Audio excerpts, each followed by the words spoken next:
Des discours officiels, de belles paroles pour convaincre les familles de laisser partir leurs enfants, il y en a eu à l'époque où la voiture rouge sillonnait la Réunion. Dans ses références caricaturales, le groupe L'a dit, l'a fait dénonce avec humour l'inconscience de ce que fut la politique d'expédition dans la Creuse. Avant le spectacle, il y a eu l'hommage officiel, hommage du préfet représentant de l'État, cet État qui a aujourd'hui reconnu sa responsabilité. Les enfants étaient alors considérés comme éléments au service d'une politique publique.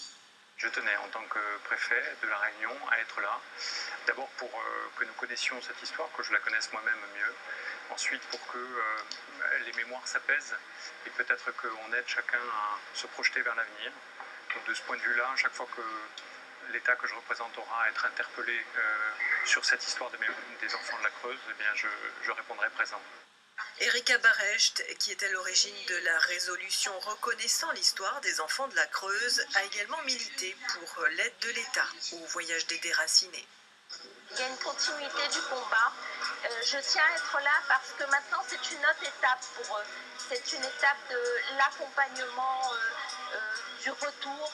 Le retour est extrêmement difficile, extrêmement violent. Il a besoin d'être largement accompagné et ils ont besoin d'avoir leur place dans leur pays. Alors Emmanuel Macron a bien spécifié par écrit qu'il y a une faute de l'État. Mais je pense que ce n'est pas suffisant, puisque au-delà de cette reconnaissance, nous avons besoin d'aller plus loin.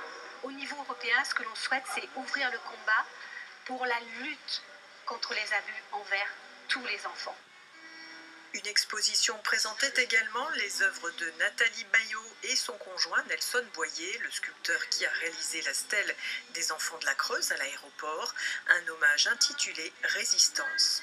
Cette enfance a été volée, c'est de la